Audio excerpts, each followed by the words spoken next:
संविधानको मर्म विपरीत र कानुनको छिद्रबाट बदनियतका साथमा छिरेर गम्भीर अपराधको दोषी ठहर गरिएकोलाई कैद माफी मिना गरिएको छ।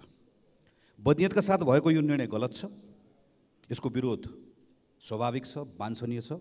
यसको विरोध हुन्छ र हामी विरोध गर्दछौँ।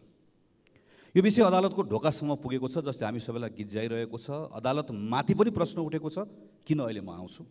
अदालतले पक्कै यसको बारेमा बोल्छ र सही कुरा बोल्छ। यस्तो घटनाहरू हुँदै गर्दाखेरि हामीले बोल्ने गरेका छौँ।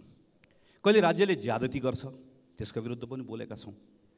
कहिले राज्यले कानुनको दुरुपयोग गरेर कसैलाई अनुचित लाभ दिन्छ, त्यसको विरुद्ध पनि बोलेका छौँ। बोल्दै गर्दाखेरि सरकारमा को छ, हामीसँग को उभिएको छ, हामीले हेरेका छैनौँ। यसको मूल्य पनि चुकाएका छौँ। तर सधैँ यस्तो हुँदो रहेनछ। सम्माननीय सभामुख महोदय, सबैका केसमा यस्तो हुँदो रहेनछ।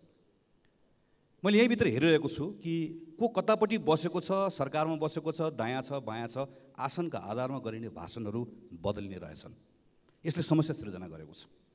हामीले समस्याको टुप्पो टुप्पोको कुरा गरेका छौँ, जरामा पुगेनौँ। पात्रहरू फेरिँदै गर्दाखेरिको त्यो कारणले गर्दाखेरि यसको समाधान ननिस्किकन बस्यो।